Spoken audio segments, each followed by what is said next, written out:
Bonsoir, bienvenue dans cette nouvelle séance où on va étudier la négation partielle. Mais avant de commencer cette séance, il est bien de faire un petit rappel de tout ce qu'on a fait dans la séance précédente. Il est bien de dire qu'il y a deux formes de phrases. Une forme affirmative qui sert pour affirmer l'information. Il rédige une demande de travail. Dans cette phrase, l'énonciateur est en train d'affirmer l'information. Pour sa part, la forme négative sert pour nier l'information. Il ne rédige guère une demande de travail. L'énonciateur est en train de nier en utilisant les deux adverbes ne et guère. Ne avant le verbe et guère après le verbe. On peut aussi employer ne point, ne pas.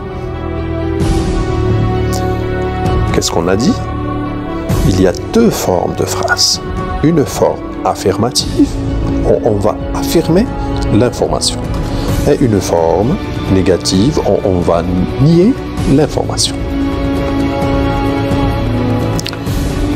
Il est bien de dire aussi qu'il y a deux sortes de négation. Une négation totale et une négation partielle. La négation totale sert pour nier le verbe, soi-disant toute la phrase, et la négation partielle, on nie seulement ou juste une partie de la phrase. Concernant la négation totale, prenons l'exemple suivant.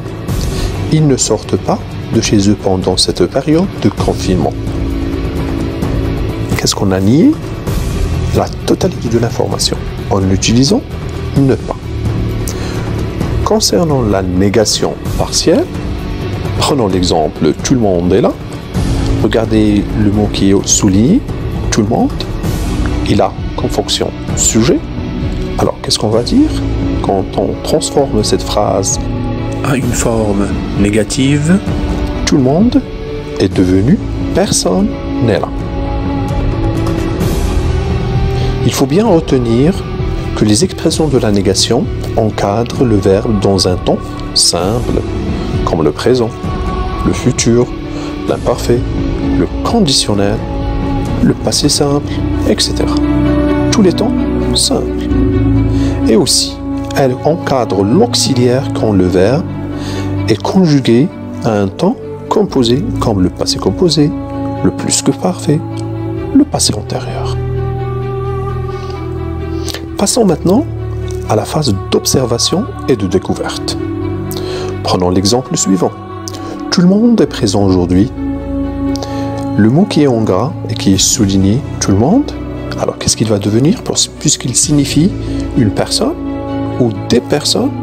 Alors on va le remplacer par personne. Personne n'est présent aujourd'hui. Alors qu'est-ce qu'on a nié? Le sujet. Elles vont souvent au parc. Le mot qui est en gras est souvent, il a comme fonction un CCT, un complément circonstanciel de temps. Alors, qu'est-ce qu'on va dire? Elles ne vont jamais au parc. Souvent est devenu ne jamais. Ne avant le verbe et jamais après le verbe. Qu'est-ce qu'on a nié? Le CCT souvent. Passons à l'exemple suivant. J'aime tout le monde.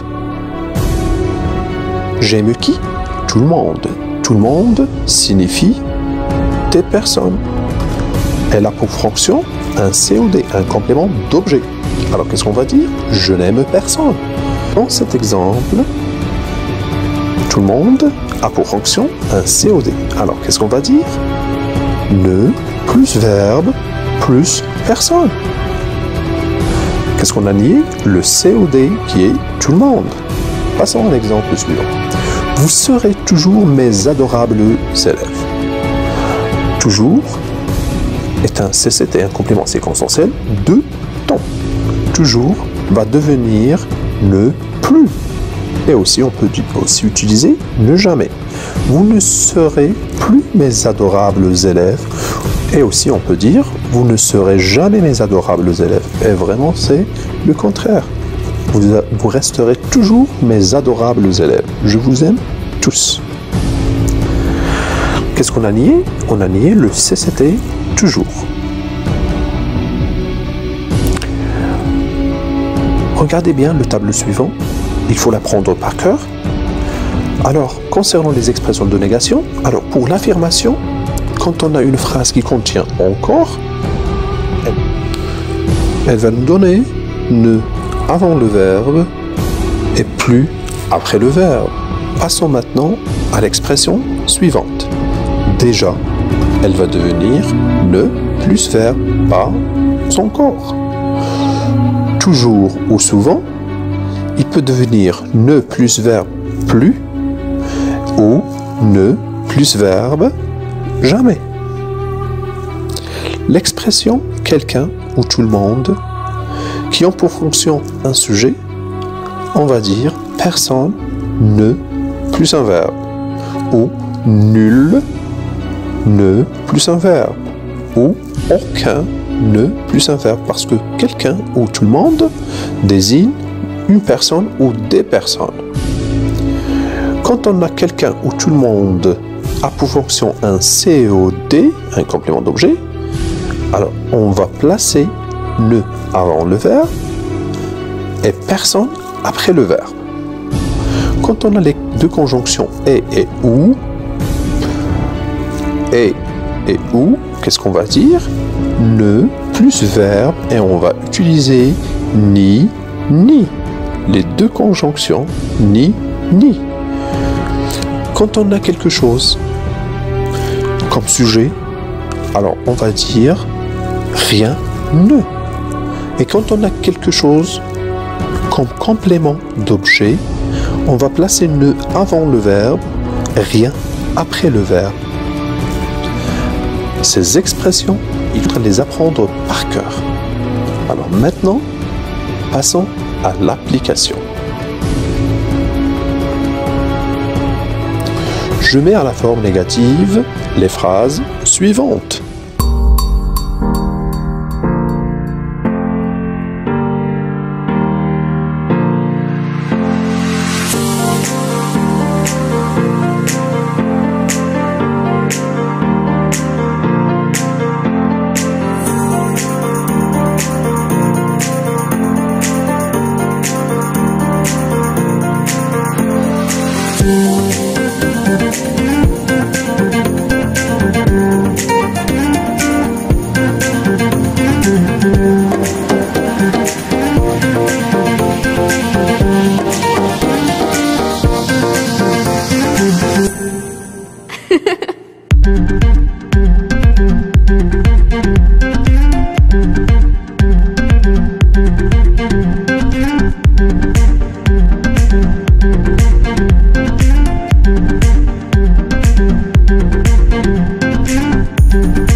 N'essayez pas de m'envoyer vos réponses via WhatsApp, YouTube ou Facebook ou Instagram.